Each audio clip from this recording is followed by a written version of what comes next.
Generally speaking. Yes, exactly. So the first thing is we are Munich, the Munich NLP group. Basically, it's a community and also a Discord server based in Munich. The idea is to connect practitioners, researchers, have an exchange, no matter if it's industry or academia. And to that effect, we have regular talks. I think this is the first one in a year, but the idea is that they become very regular. And we also hold in-person events. And we will post a link to the Discord server in case you're not there yet. So if you're interested, you can join. You can also suggest new speakers that you are interested in. We have a channel for that. And yeah, so the rules today will be everybody will be on mute except Leo. So basically our speaker today, to avoid any interruptions. You can still ask questions, which you can put in the chat. And we can unmute you if for any reason you need to speak. And yeah, I think that's the logistics. So about Leo, Leo is a lecturer here at the Technical University of Munich and holds a PhD from the Friedrich-Alexander-Universität Erlangen-Nuremberg. He's also a visiting researcher at the Mila Quebec AI Institute. And his research topics include robust machine learning, adversarial attacks, adversarial training, and the application of these topics to LLM safety, LLM alignment, unlearning. A lot of interesting topics that prevent the misuse of LLMs and improve the robustness. Today, he's going to talk about adversarial threats and defenses. And that'll be it. I will pass on to you, Leo. Thank The you very stage is much for yours. the kind introduction. Since the technical background of everyone in this group will be vary a lot, I guess, please raise your hand virtually during the talk and also ask questions in the chat. I'm happy to interrupt at certain times in order to clarify things. I think it would make sense. So yeah, please do that. And otherwise, I will try to give the opportunity to ask questions in between, but I might forget it. So please raise your hand if you have any troubles understanding something. We can do this very casually. Okay, thank you a lot for the introduction and for the invitation. I'm very happy to present today. I will not repeat all the information. So yeah, today we will discuss how reliable AI changed in the age of foundation models and large language models. And I will share some of the work I did in the last year with wonderful collaborators from all of these different institutes. So this is not work I've done myself alone, but basically together with people from all these different places. So in this image, we can see 4 different people, a doctor and a patient, a driver of a car and a passenger. And the patient and the passenger, they have something in common. They have put themselves in a situation where they have to trust the person that is in charge. And in order to build this trust, the responsible person has to display several properties. One aspect could be that the ability of the doctor to explain their decisions. Can the doctor assure me that this procedure is necessary, for example? Another aspect might be the reputation and reliability of the driver. Do I trust the driver? Will the driver be more cautious in bad weather conditions and so on? And immense progress in machine learning applications, mainly driven by deep learning, has led to several breakthroughs in automated agents. And in the next few decades, maybe even years, we will likely replace some of these responsible persons in these scenarios with AI-based agents. And this brings us to the main question of this talk. Can we trust current machine learning models? Are they reliable? Are we looking forward to replacing persons that we trust with machine learning models?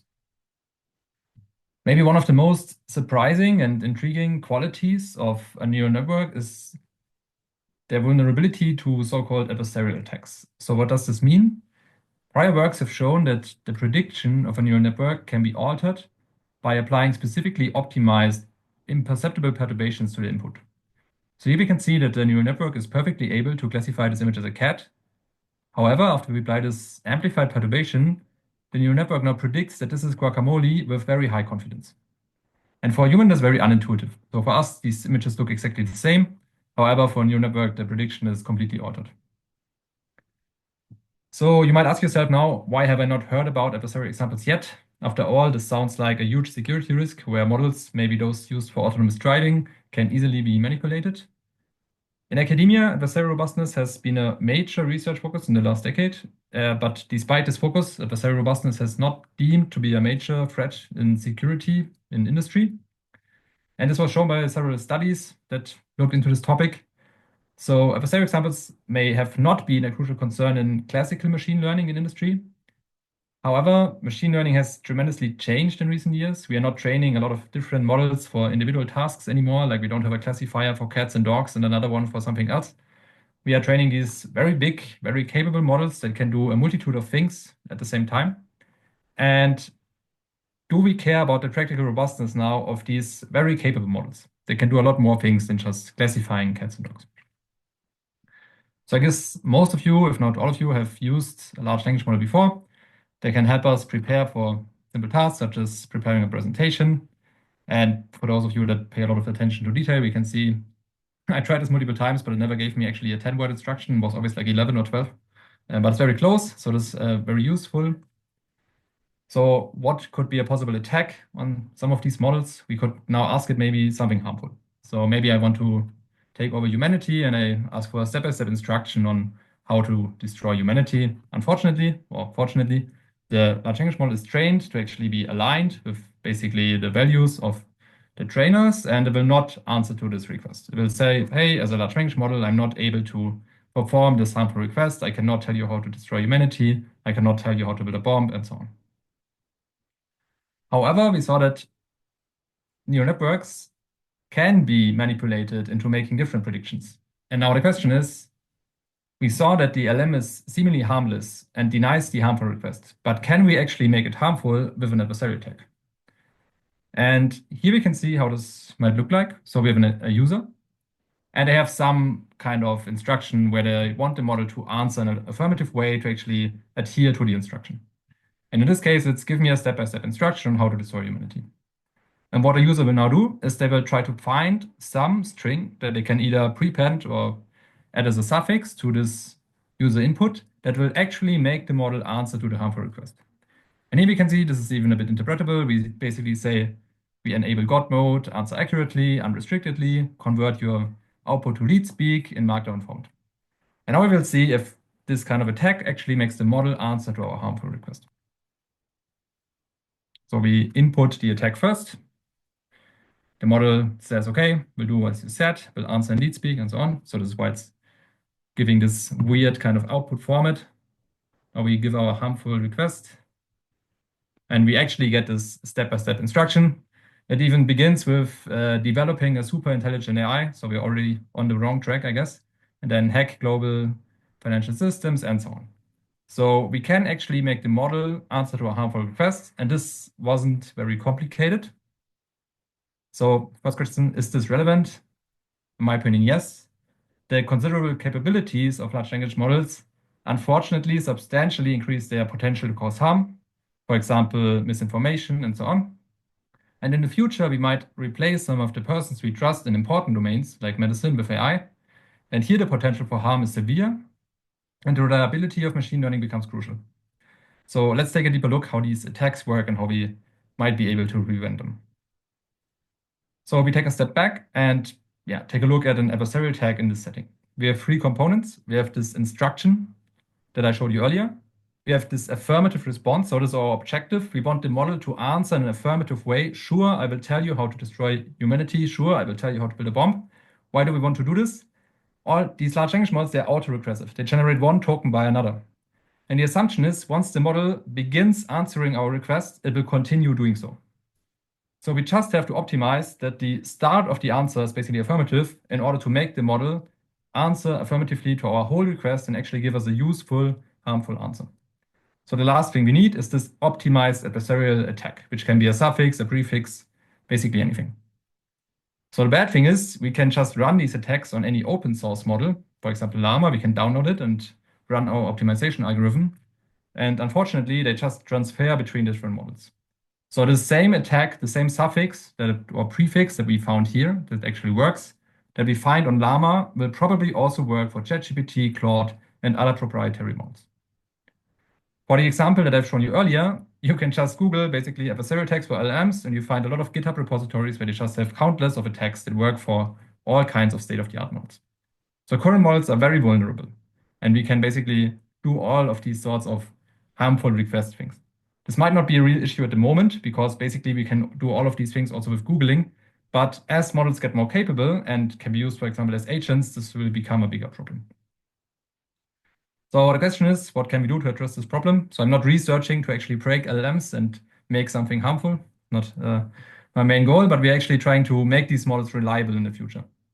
And in order to do this, we might sound unintuitive, we actually need strong and efficient attacks. Because we know that there's some kind of worst case robustness for these models, like a firewall. And if it can be broken, we want to know that it can be broken. So we need efficient attacks so that we can research and basically find these weaknesses such that we can fix them. And obviously, the next thing then is to actually, once we found the weaknesses, to design a defense to then make the large language model more reliable. And we will mainly focus on these two aspects. So what is the state of the art? Do we have these efficient attacks that we can use to probe our models before we can release them and check if they are robust?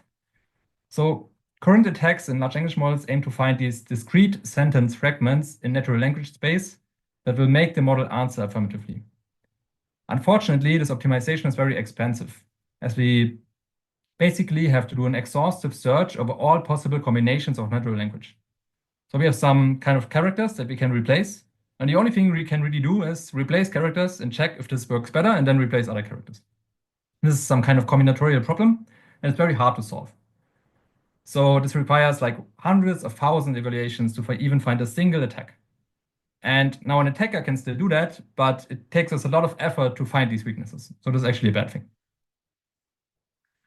As a result, attacks are really slow, and as a researcher, it's hard to do these kind of evaluations. Are there any questions so far? Perfect. I will just continue if there are no questions. No questions in the chat yet. Perfect.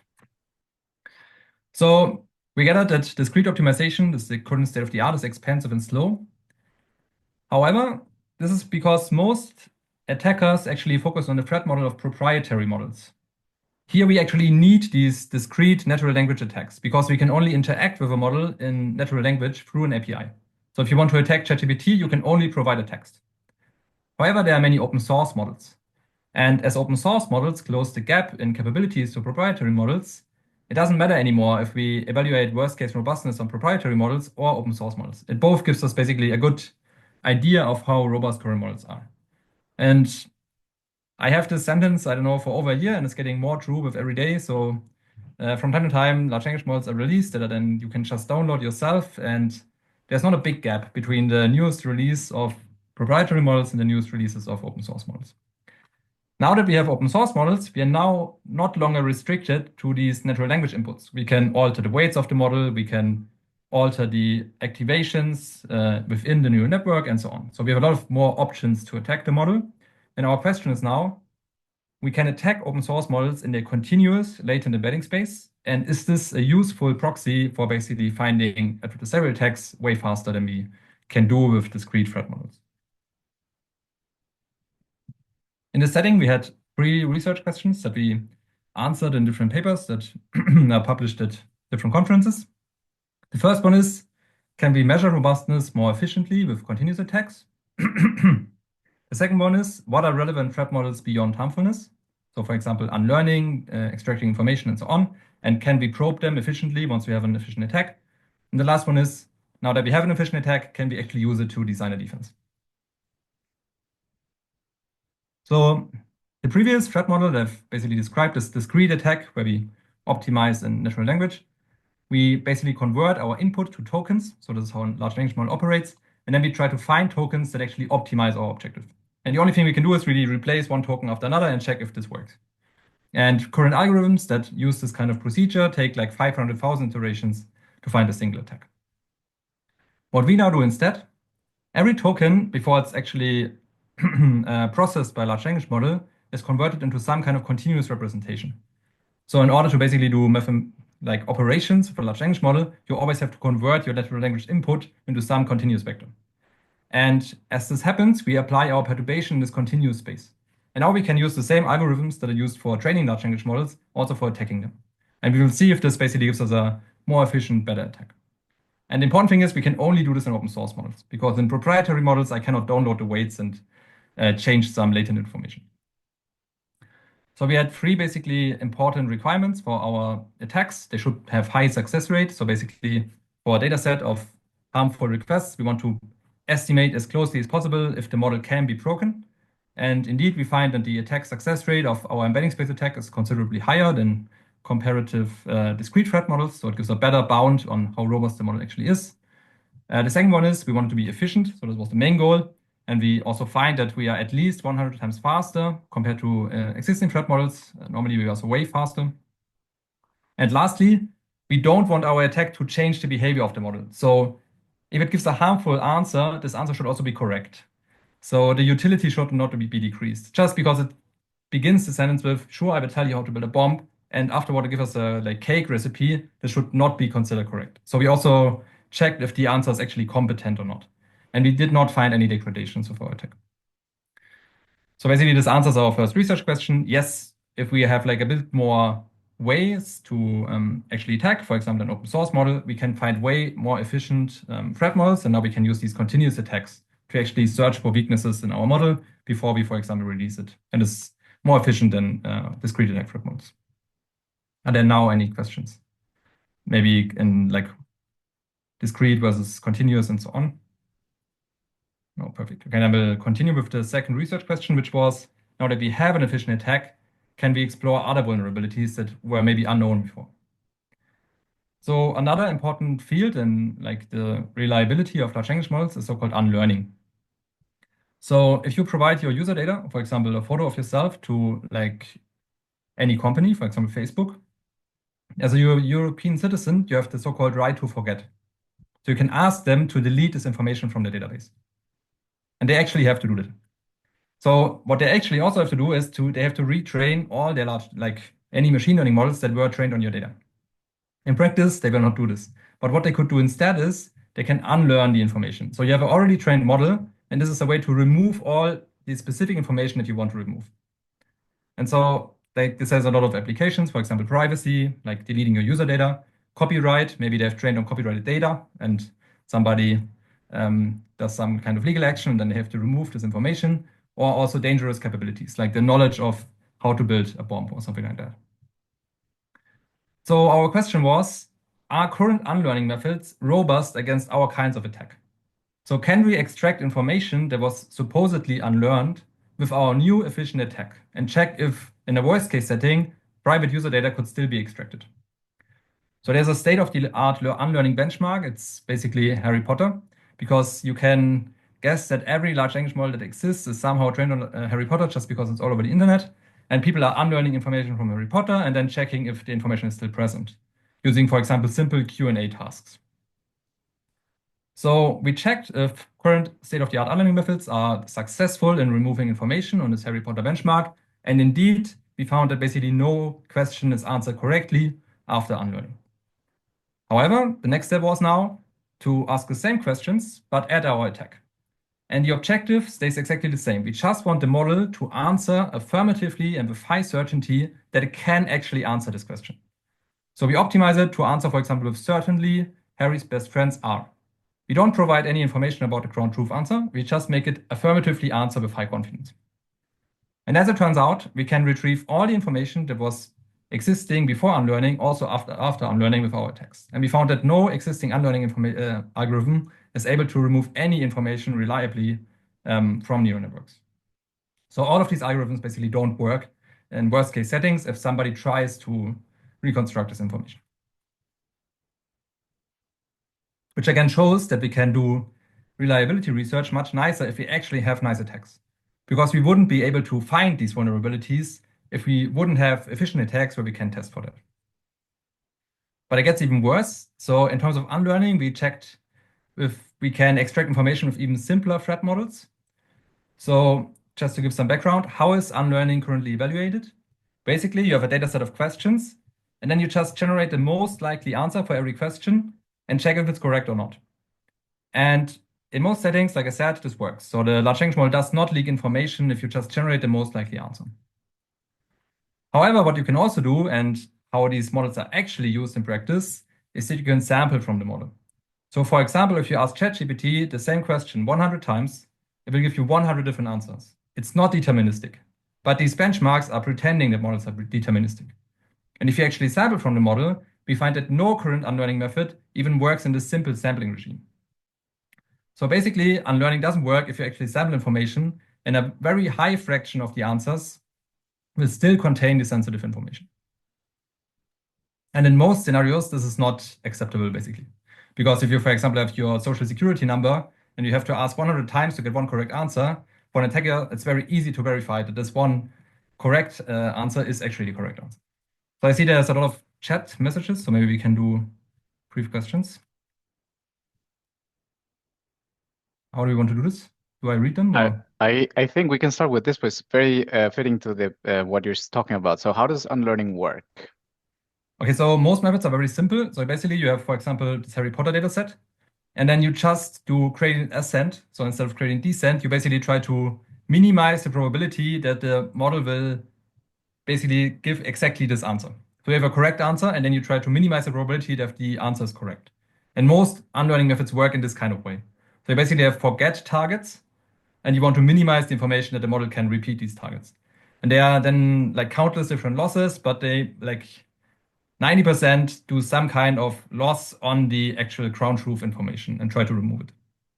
And there's then all sorts of ways how you can then extract this information. For example, you can also just look at the lowest probability instead of the highest probability, and this will also work in some cases. But yeah, this is how unlearning works in principle. Are there any other questions? Here's another one about unlearning. Is the unlearning attack accomplished via a prompt injection? Basically, yes. So we have full control, right? So we assume that the user basically can now access the model, and we do this kind of continuous attack that I described before. So we basically add some kind of perturbation to the input such that the model gives an affirmative answer. So the optimization target is that the model begins its answer with a certain string. In this case, just sure would be enough. Like we don't need anything else. Just start with sure, like make the model highly confident. This is seemingly enough. And our optimization is basically, yeah, you could also just add like a natural language text. So you could also do this jailbreak that you see online. We just have a string, but we have this continuous thread model because it's way easier to optimize. But you can also do it with these jailbreak things that you find online. Will also work. Yeah, I hope this answers the question.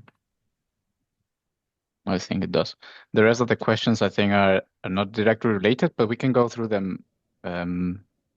So perhaps from top to bottom, do you see the questions? Yes, I can also just open them.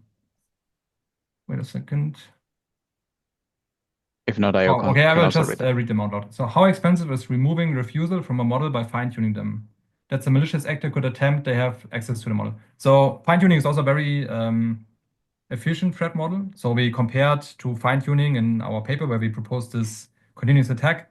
It basically depends a bit. Like, if you want to have a model, like if you want to use this model for a long time, then it makes more sense to fine tune it to answer malicious requests, and it's also not expensive. Like everyone could do it. Basically, it costs like $10 probably, even for a large model. And the interesting thing is, you can even do this with ChatGPT. So all of these providers provide fine tuning APIs, and you can send them. You can basically hide like 5 malicious requests in a completely normal data set, and they usually don't check for that. And this is enough to remove these guardrails. So yeah, fine tuning is a very efficient threat model, and yeah, no existing model is safe in any way at the moment. Like you can break all of them, and it's not that complicated. Okay, next question. Are there scenarios where an embedding-based attack can cause real harm, or is it rather focused on advancing research? So at the moment, since you can download these models and you can, for example, fine-tune them to remove safety guardrails, I would say no. Because you can also find versions of all the popular models that are already have removed safety guardrails on Hugging Face, for example. So you can directly download models without guardrails. There might be a point where models are so capable that there will be no open source releases anymore. This could be the case. We also had one example in our paper where you can use embedding space attacks to also attack proprietary models. And the way you do it is you first break the alignment of your initial model with an embedding space attack, and then you just ask the model to draft you an attack for another model, and this actually works. So one of the more efficient attacks is just asking another LLM to attack another LLM and then have them have a conversation, and this actually breaks models. And this only works if your model is already not aligned, because they will otherwise refuse to do it. But you can easily make it unaligned with an embedding space attack, for example. Okay, let's maybe one other question. Okay, this is also good. How could we be sure that open source models are similar to proprietary models since their intricate mechanisms are not known? This is a very important question, so this is correct. We know basically nothing about the defenses that are deployed for proprietary models. So there will be some gap. I guess the only thing that we can actually measure is their capability. So we know that if we can cause harm with open source models, it will likely be similar to proprietary models. And there's currently no indications that proprietary models are more robust. So there are a lot of papers that assess robustness of proprietary models in like black box ways, so without access to the model. And they also achieve like 100% attack success rate normally with some effort. Yeah. And as I said, there's also ways to basically transfer these continuous threat models to closed source models as well. I guess we also in the paper, we sell it mostly as a tool. So as a developer, you can use that. Like we don't want to provide the community with tools to break models. But the thing is, if a model can be broken, it will be broken in the future. Like it's like firewalls and viruses. There's always an arms race. And at some point, somebody will be able to break any defense in the future. This is always the case. So it doesn't really make sense to basically hold back information about breaking models. It's better that everyone has it and that we can basically be aware of the risks. So we mainly see it as a tool for a developer to check if the model has risks, and then they can assess if they want to release it. Yes. Also, Leo, if you want, we can move on and also take more I will questions move on and later. then we can answer some more questions. I also don't know how long this will take otherwise. It Okay, can take so long. let's move on. So basically, this was the gist here. Like you can easily break these unlearning methods even with just sampling from the model. So nothing is really safe at the moment. I guess this is the main summary. So we did some theoretical analysis of that. I will spare you the details. So basically, we could actually get some guarantees how robust the model is in the sampling scenario, like a probabilistic guarantee that it's safe or not. And maybe this one thing to illustrate that. So here is some bound, so a theoretical bound on how much information the model will leak. And if you just evaluate it, how people do it, like every basically benchmark does it in this greedy way, the model will not leak any information. So it's zero. It looks like it's perfect. It doesn't leak any unlearned information. However, if you do it in a probabilistic way, this is basically what you get. And for like 40% of the questions, we actually leak information, like different amounts of information. So the greedy evaluation basically gives a completely wrong picture, and this is how previous evaluations are actually doing it. And our main point was you should maybe evaluate in a probabilistic way because this is how models are actually used, and current benchmarks give you a wrong indication of how good unlearning is actually working. Okay, so short summary, current unlearning evaluations are unreliable. So this deterministic sampling doesn't really work. Also, under attack, these models behave completely differently. We should probably do probabilistic evaluations because they're more conservative and also more practical because models are used in this kind of sampling way. However, this is unfortunately very expensive. So basically only feasible mostly for model providers that have considerable resources. For academics, it's not that nice to do it. Okay. So the last question was, can we now actually design more robust defenses? So this was the whole point, right? We wanted to design an attack, not that we can break models and have fun, but to at some point maybe get actually more reliable models. And there's been a long history in designing defenses against attackers in deep learning. And initially, most new defenses designed to improve robustness were successful, so they showed high gains in robustness. However, like with firewalls and viruses, there was this kind of arms race where then a later attack was able to break the new defense and so on. And basically, then a new defense was proposed and there was a back and forth. And one of the only methods that actually stood the test of time and was actually robust is adversarial training, which is conceptually super simple. We just take our attacks and perform them during training. So at every training step, before we actually like give the data to the model, we do an attack and tell the model, even if this was attacked, please give us exactly the same answer as you would have given without the attack. And this will make the model basically robust to this kind of attack, and the attack will not affect it anymore. So the question is now, can we use adversarial training for large language models? So as I've told you at the beginning, adversarial text and large language models are super expensive. So there was actually one paper that tried to transfer this concept of adversarial training to LLMs, and they used these discrete attacks where you basically have times 500,000 then compute effort to do large language model training, because at every training iteration you have to find this discrete adversarial attack. And I guess all of you know that training large language models is not cheap. So this basically led to a huge computational overhead, and it's not that feasible to do with even medium-sized models. So for example, we were not able to reproduce the experiments because it would have been completely unfeasible. The amount of compute that is needed for this algorithm was 2,000 times more than what the total that we spent on our paper. So we found a way more efficient attack earlier that we can use if we have access to the model, like everyone that trains models actually does. So can we just use these embedding space attacks to find basically attacks during training and perform adversarial training more efficiently? I hope this somehow gets clear. So adversarial training requires an attack. Past attack approaches were inefficient, so adversarial training was inefficient. We found a more efficient attack, and now we can try to use it during adversarial training. So in the past, these discrete adversarial training loops basically did discrete attacks and then just did a training loop. So really at every training iteration, you perform the attack before you provide the data to the model. And what we now do instead, we provide the model with these continuous attacks that we can just optimize during the normal backward pass of the model. So this doesn't really cost us anything. It's very cheap. And now the main question is, does this robustness that we gain against continuous attacks actually help against then discrete threat models? Because in practice, we are not interested in making a model robust to continuous attacks, because the model will not be provided directly to the user anyway in most settings, right? This will be proprietary. So the question is, can I then still break it with these discrete attacks that I can share online and so on? So these discrete attacks are the much more relevant real-world threat model, and we want to be robust against discrete attacks. Continuous attacks are really just a tool to check if you're robust or maybe to make models robust. So our main question is, does robustness extrapolate? Does robustness against continuous attacks and then improve our robustness to these discrete attacks and actually make our model safe? Yeah, this is the main research question here. So yeah, maybe some details. So we have a loss. We just copied it from the last paper that is discrete adversarial training. We didn't change anything. We just changed the way we perform the attack during training. Like we don't try to find these suffixes in natural language space, but we do these continuous perturbations in the latent space. So we have a comparison. So we basically have a model that was not adversarial trained at all. We have a model that was trained with discrete adversarial training from the authors of the other paper. And then we have our approach where we do this continuous adversarial training. These are all like common benchmarks that you will also see with the new ChatGPT version is released, and the higher the better. So we can see that the normal model actually has the highest utility, so it performs best on the benchmarks, and both of our adversarial training approaches have some slight degradation in utility. But it's not that severe, so we can still use the model. It's still a good model. The next thing is basically robustness against attacks. So here we want to have small values. So a small value basically means we cannot break the model.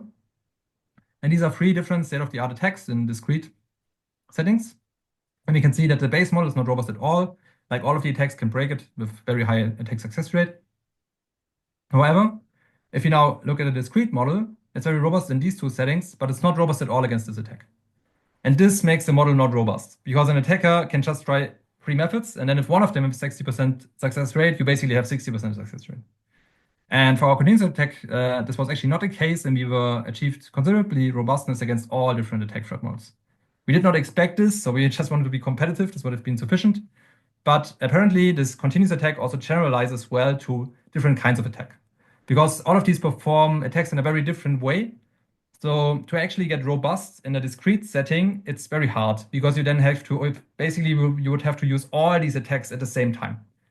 And this is also probably because, why this didn't work, because they used only this attack during training. So they also got only robustness to this attack and then also to this, but not to this, which works very differently. And this is not the case for our setting, because we basically do it in a completely different way. And this seems to generalize better. There's a little bit more details. So when we performed these experiments, we saw that this robust discrete model from the previous paper, it behaves in a very weird way.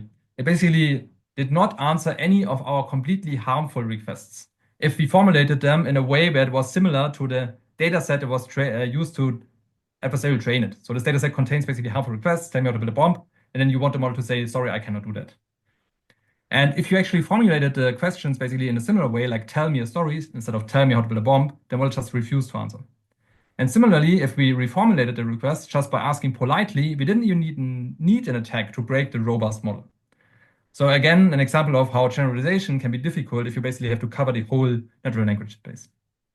So we created a new, very simple data set. It basically just contains normal questions that are formulated in a way that it is similar basically to this adversarial training data set with these harmful requests, like tell me a story about children, and so on. And then we also had some ambiguous cases like tell me how to kill, but then a Linux process. This data set we called harmless, and here you can basically see the fraction of answers, like questions that were still answered affirmatively, and we can see that the discrete adversarial training actually made the model completely overfit to the safety objective, and it did not answer to these harmful requests, like harmless requests anymore. It just said, sorry, I cannot do it. And obviously this makes it robust. But a print statement that says, sorry, I can do that is also robust. So it's not that useful in practice. And for us, the only question that was not answered was, can you tell me how to kill a Linux process? So this might be advanced AI ethics, but yeah, this basically was rejected by the model. So our takeaways, yes, you can use continuous attacks to get robustness in discrete settings. Robustness extrapolates, and this is actually more than 1,000 times faster than actually performing this discrete adversarial training algorithm. So this concludes basically this talk. We had 3 questions. Can we design more efficient attacks with other optimization algorithms, for example, continuous optimization? And yes, we can do that.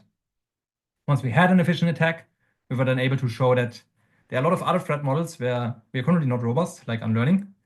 And lastly, we could also directly use the same continuous attack to then design an actually reliable defense. That will hopefully also be reliable in the future because adversarial training was one of the few approaches that actually stood the test of time, so to say. But it's still a very hard problem. This concludes my talk. Thanks for the invitation, and I'm happy to answer any questions you might have. Okay. Thank you very much. We still have some questions in the chat. Some of them have a couple of hearts, so let's start with them. Yes, I will start, I guess a lot of them have already answered. So I start with, you said unlearning is reducing the probability of the unwanted information. So can we assume that the reduced probability of the unlearning is the same as the probability of a leak?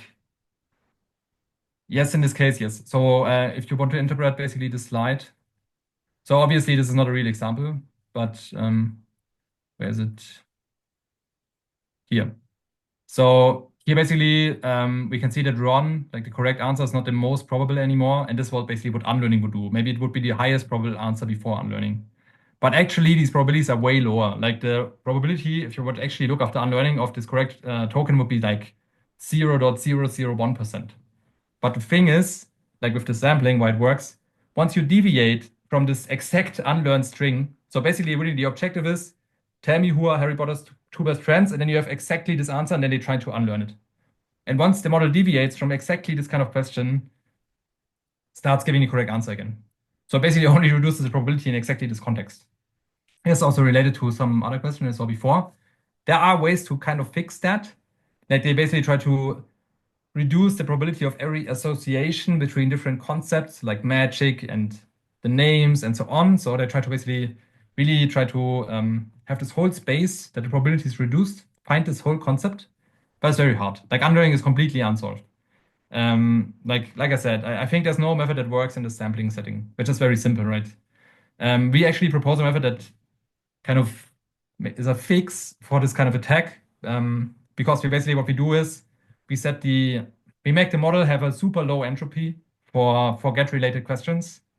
So every time basically something with Harry Potter comes up, it's super certain, so you cannot sample anymore because the probability of sampling any other token is basically 0.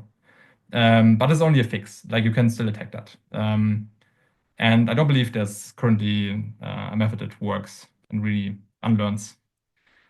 Okay, so far the attack method described seems to focus on breaking models. Are there attack methods that direct the model to generate specific false information? This is a good question. So for example, you might have an agent, right, that browses the internet and wants information from you.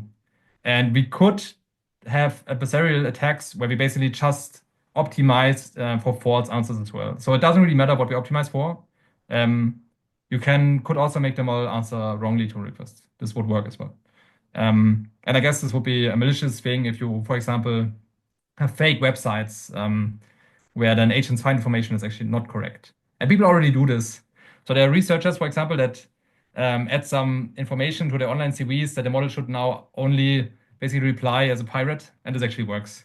So if you can basically add on your own homepage some kind of prompt injection, and normally models adhere to these requests, and then, for example, give wrong information or whatever. So yeah, and yeah, if you also know how to game Google search, then you can basically do both at the same time. But yeah, let's say a large language model newbie is trying to new fancy jailbreaks, for example, prompt injections from the internet on an open source model he downloaded locally. Could some of them act as a malware malicious, just like the beginner hacker playing with viruses? Okay, so the question is, can you download the model and it will then be a virus? There was actually a research group that showed that you can make basically models remember the data you fine-tuned them on if you upload them again at some point. So they basically had a specific way of making the layers remember the data they were fine-tuned on without it being clear to the user at all. So this would be very hard to detect. So if you would ever use this model, training maybe on your personal data and then upload it again for other people to use, you would exactly be able to extract the training data points. So this is, I guess, some kind of virus-like thing. There are probably other examples as well. Like you could also imagine attacks basically on code bases where you upload a GitHub code base, and this will make your Copilot give you a suggestion for code that will run an SSH script on your computer to send some emails. And like there are countless possibilities to basically make this prompt injection and similar things malicious. Also, for example, like Google already offers you to automatically answer emails. The problem is that every email could contain an instruction to your agent to basically, for example, again, browse all your information and then send it back. So yeah, use language models with caution.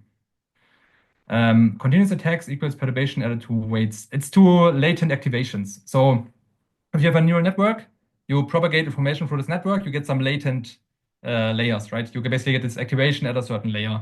And we do the embedding space attack at the first layer of the network. So maybe to explain it, large language models, they have a vocabulary. So they tokenize language into tokens. So for example, you have a sentence and then every word might be tokenized to some token. And then this token is not directly processed by the model. It's first converted to some continuous vector. So basically, every word maybe gets some continuous representation, and we attack this continuous representation directly. So it's, in the end, similar to attacking the pixels in an RGB image. So at some point before the word is actually processed, it's basically converted to some continuous vector, like an RGB image, and we then directly attack that. We could also attack it somewhere later in a later layer. This also works. Like another research group after we did it, this paper basically explored the same thing, but attacked at a later layer. And we did it basically before the first layer, but you could do it whenever you want. I hope this somehow makes it clear. But yeah, is there any specific heuristic methodology involved? So we did just gradient descent, like backpropagation in the first layer.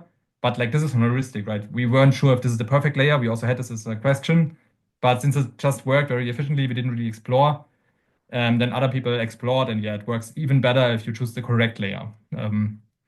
It's even like more efficient. Yeah, thanks a lot for the nice words. So some compliments. Will the recording be provided? Yes, on YouTube. Will training model for safety not take away model capabilities? So we already saw that kind of in one of the slides, right? There's always an accuracy robustness trade-off. It's basically impossible to not have it. So here we lose some utility, right? With our training method. This makes the model worse. You will also just have a, like you could imagine, you will always have a threshold on rejecting requests for every model. You can just put this on the left or the right. Maybe if you use Claude in the beginning, they refused like 40% of the requests. It was super annoying.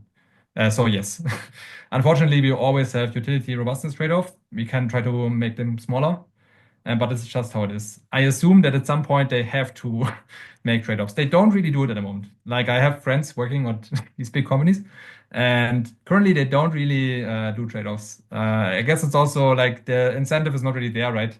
Currently it's not that dangerous. Like I don't know, you can do most of these things just by Googling. So why release a safer model if you could also provide the best model that people will actually use? But I suspect this will not go on forever. Like, I don't know if, like, they always do these biological hazard kind of tests before they release the models, like most of the companies do, where they basically say, hey, we provide a human with the model. Can this human now engineer a virus? And they basically test if the model helps them do that. And if the models are basically capable enough such that everyone can do, yeah, really dangerous things on their own, then I guess they will consider having more utility robustness trade-offs, but I don't know. Um, yeah, Elon Musk claimed that XAI will perform better because they don't focus on safety. I would say it's correct. So for sure, capabilities will be higher. To be honest, it's not that easy also as well. Like we have a lot of Western values in these models, but there will be people disagreeing with that, and it's like not objectively correct, right? So it's also a question if it makes it safer, if you basically prevent some people to use them and some not, right? For example, like everyone that actually has a lot of compute can download a very capable model and then can spread misinformation on the internet. Maybe it would actually be more like safe if we don't wouldn't have any guidelines and then everyone would have the same capability to do that. Like I'm not convinced that current guidelines are achieving anything, to be honest. As long as we will also have models that are not safe, and then some fraction of people can use them to do malicious things, and the other ones cannot use them, for example, to spread their kind of truth. But like, not that I'm a fan of Elon Musk at all, but what I want to say is it's hard. Like, it's not actually that super simple how to make this basically safe. And there's also a lot of work on technical aspects of governance in this area. Like, we will probably need some combination of actually governing, so what the European Union likes to do, and safety methods, because only one of them will not work. I have a strong opinion on like we will never have an open source model that is safe. It's impossible. Maybe to give some insight, we studied this robustness problem in computer vision for 10 years, where we have these images and then we want to make them predict another class. And we did it with like 32 by 32 pixel images. And we are not able to make this robust to this threat model of not altering it to human perception. So this cat image you saw in the beginning, but with super small images and only 10 classes, we cannot solve this in a robust way. Even if we spend GPT-2-like resources to do this. Like people actually tried that. Um, so we cannot even solve this problem. It's super unlikely that we can solve LLM robustness, which is 1 billion times harder, like in every way. Um, so I'm not confident that we will ever have safe open source models. So it actually might be the case that we will not have them forever. Is there best practice on how to mitigate this? I would say no. Like we are trying out all sort of things. Also, what we propose here, this will not be the solution. I'm very confident that with enough resources, you could also 100% break our model. We already showed that with an embedding space attack, if you have access, you can break it 100%. Yes, and the only reason why we cannot break it with discrete threat models yet, so we were actually not able to do it. Like we really tried to break it, we were not able to do it.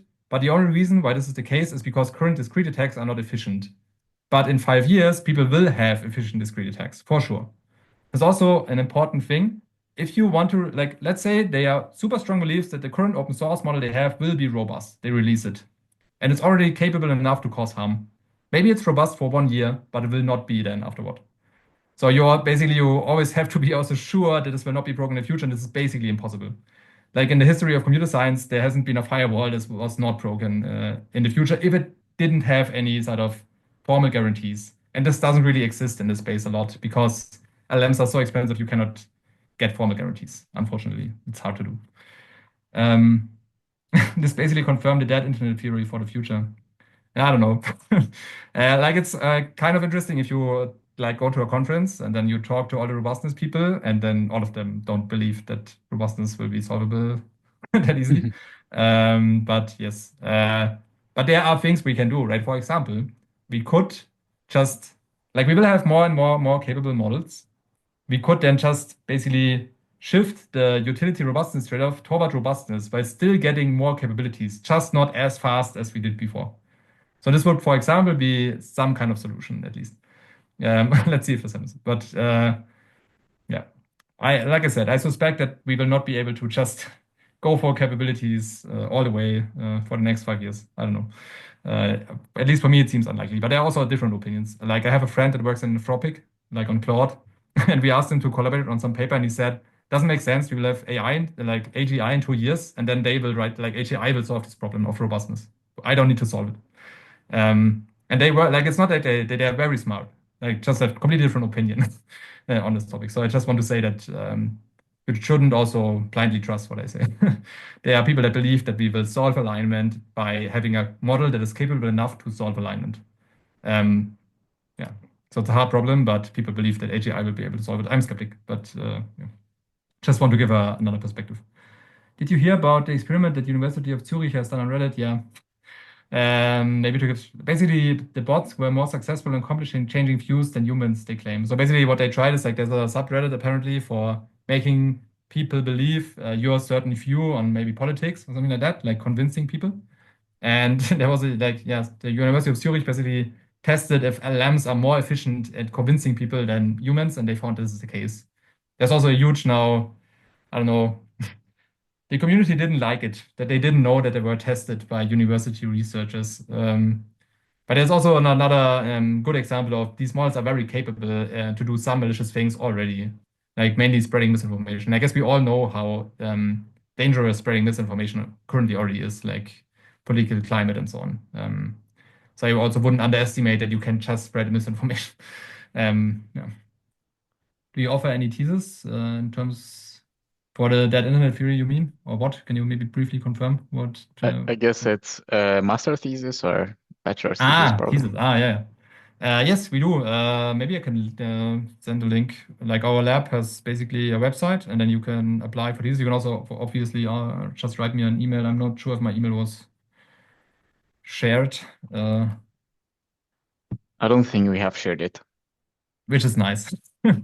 Um, but I will send the link. So here you can apply, and you can also ask for like there's large language model robustness, for example, is one of the topics. I also have a PhD position available for everyone that also already concluded their master program and wants to look for PhD positions. But we offer basically like research projects, HEB positions, master thesis, and currently also a PhD position. But it's not always the case. Like sometimes we don't do this. Okay, there's another link to Anthropic. Yeah, it's super interesting for sure. Like the blog is very high quality, kind of cool experiments that are also I think intuitive to grasp, even if you're not super deep into the topic. They also do a lot of work on research that is very practical. For example, they trained a big classifier to just detect in the output if it's safe or not. And while this is also not necessarily robust, it's in practice super robust. So to jailbreak this with no access to the model, that's hard. And this is also something we can do. Like in the past, nobody really cared about pragmatic robustness. That is not worst case. So people only considered something robust if it's robust if somebody has access to the weights. But this is just not the threat model we are looking for anymore. Like it's sufficient if you make the attack so expensive that it's easier to achieve whatever the person wanted to do by not attacking the model. You know what I mean? Like if the trade-off between spending resources on this malicious request is not worth it anymore, then nobody will do it. So you actually do not need to be robust. You just need to be expensive. And this is, I think, something where I'm way more confident that we can do it. This is also what I mean with basically shifting towards robustness. Like maybe we can make it so expensive to break models that it's not worth it. This is somehow already the case, right? Like at least for now, in some cases, it's expensive to draft these attacks. It's not really the case because you can shadow them online. But you know what I mean, right? So hopefully this is some way we can actually fix this in some regard. In general, is there any attack to extract the weights through prompt engineering? There's also research on that. So people actually extracted the weights of the last layer of ChatGPT with a super simple Ninja algebra kind of attack. I don't know if I want to explain it, but basically they use singular value decomposition and like eigenvalues, and it's super simple. And they were able to extract some weights exactly from ChatGPT. And the most fun thing about this, there was one research group, they told OpenAI about it, then they waited 3 months to release the paper so they can actually fix it. And there was another research group that submitted 1 week later, and they just said, hey, everyone, this is the layer size of ChatGPT and so on. And the other group basically didn't reveal anything. They just say you could do it and how you could do it, but now it's fixed. And the other research group just said, hey, here's all the information. Look at how cool this is. It was kind of funny to see how there are different approaches to this kind of problem. But yeah, so it's possible, yes. Like model stealing is basically another form of attack. There's a lot of attacks that I didn't discuss today, like You can also try to craft backdoors. So backdoors basically some kind of prompt that will then make the model do what you want. And you can even do this by adding, you could try to add like poison data to your own website, hope that OpenAI crawls it and then you have your own backdoor into the model. And there were also researchers that showed that you can feasibly do that because a lot of the data that they use for training, they curl it from the internet. And we know the kind of URLs that they use. And they normally don't check the content. But some of these URLs you can actually buy. So you can basically buy the website where they download their data and then put your own data. And there was also a paper that showed that you can poison basically every academic and industry paper by spending, I don't know, like $50. Um, yeah, there's a lot of vulnerabilities. If you want to break things, it's a nice way of doing research. At least I enjoyed a lot. But the ultimate goal is to develop like safer systems in the end, which is hard to do. So more work on attacks than on defenses normally. That is kind of successful.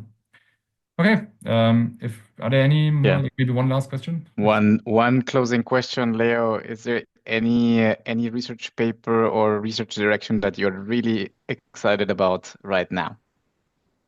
So we did this, like I showed all of you this probabilistic perspective that like if you like current benchmarks really only evaluate the most likely response and then say the model is safe, the model is robust, the model is unlearned, and so on. And we've showed that this is not the case and you should do it in a nicer way, like with this probabilistic assessment.